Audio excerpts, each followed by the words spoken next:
Hi everyone, this is doctor Shikha Gupta from दिवा hospital and IVF centre. तो आज मैं आपको हीमोग्लोबिन या शरीर में हीमोग्लोबिन की कमी स्पेशली प्रेगनेंसी के दौरान नॉर्मल हीमोग्लोबिन कितना होना चाहिए और हीमोग्लोबिन कम है तो हम क्या कर सकते।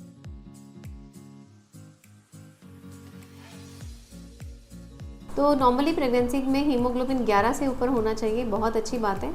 पर तो भी हम अगर 10.5 से ज़्यादा होता है तो एक्सेप्टेबल है, इतना ख़राब नहीं है। प्रेगनेंसी के दौरान जनरली हीमोग्लोबिन कम हो जाता है। मान लीजिए जब प्रेगनेंसी स्टार्ट हुई तब आपका हीमोग्लोबिन 12 था और उसके बाद आप 3 महीने पर हीमोग्लोबिन टेस्ट कराएंगे तो आपको कई बार ये हीमोग्लोबिन 11 से 10 हो गया या 10.5 हो गया, ऐसा देखने को मिलेगा। तो ऐसा क्यों होता है? इसको हम डाइल्यूशनल एनीमिया कहते हैं।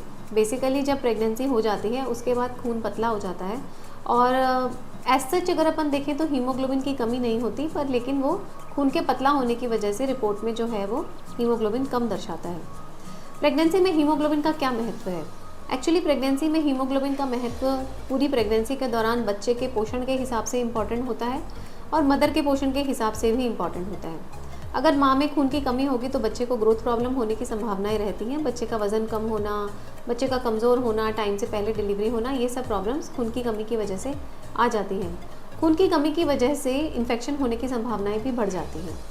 अब अगर हीमोग्लोबिन कम होता है, मदर का हीमोग्लोबिन मान लीजिए 9 से कम है, तो 9 से कम हम मॉडरेट एनीमिया बोलते हैं और अगर लेस देन 7 होता है तो वो सिवियर एनीमिया होता है, मतलब बहुत ज़्यादा खून की कमी का होना। तो अगर खून कम होता है तो उससे बच्चे के अलावा माँ को क्या दिक्कत हो सकती है? अगर खून बहुत ज़्यादा कम होता है, जैसे कि सीवियर एनीमिया में, जो कि बहुत ज़्यादा, हम लोग जब गवर्नमेंट हॉस्पिटल में जॉब करते थे उस टाइम पे हमें ये कॉमनली देखने को मिलता था कि हमारे पास इमरजेंसी में पेशेंट 5-6 ग्राम हीमोग्लोबिन के साथ सांस फुलाता हुआ आता था इमरजेंसी में।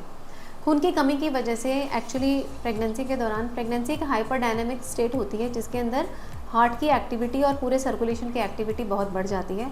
तो अगर खून की कमी होती है तो उससे माँ के हार्ट पर प्रेशर पड़ता है और कई बार बहुत ज़्यादा खून की कमी की वजह से पेशेंट का हार्ट फेल भी हो जाता है, लंग्स में पानी भर जाता है और पेशेंट को ब्रेथलेसनेस और ऑक्सीजन सैचुरेशन में कमी होने की संभावना भी रहती है। ऐसा केसेस बहुत कम हीमोग्लोबिन वालों में होता है, जो कि जनरली गवर्नमेंट हॉस्पिटल्स में देखने को मिलते हैं।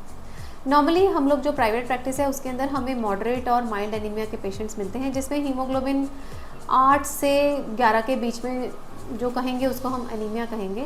और क्योंकि हम लोग फ्रीक्वेंटली टेस्टिंग कराते रहते हैं तो अगर खून की कमी हो भी जाती है तो हमें टाइमली पता चल जाता है और हम उसे ट्रीट कर सकते हैं।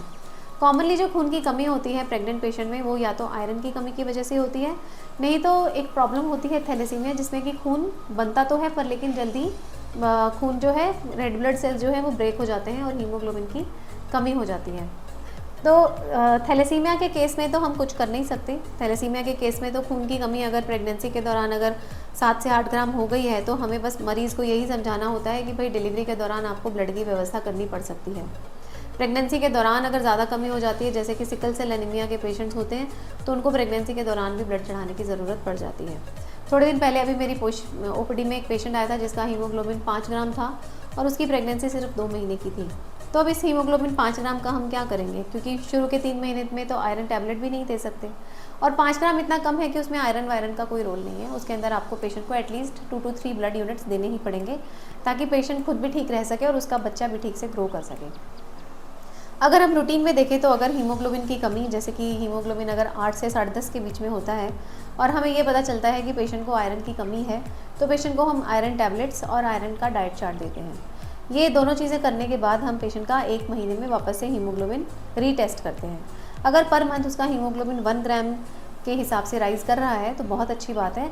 और अगर मान लो टैबलेट आयरन के देने से पेशेंट का हीमोग्लोबिन नहीं बढ़ता या और कम हो जाता है, तो हम ये प्रेफर करते हैं कि पेशेंट को हम आयरन का इंजेक्शन लगा दें, ताकि एक तो उसके शरीर में खून अच्छे से बन सके और डिलीवरी के टाइम पे हमें उसे ब्लड चढ़ाना ना पड़े, कोई ऐसी इमरजेंसी सिचुएशन ना क्रिएट हो कि हमें ब्लड के लिए भागा दौड़ी करनी पड़े।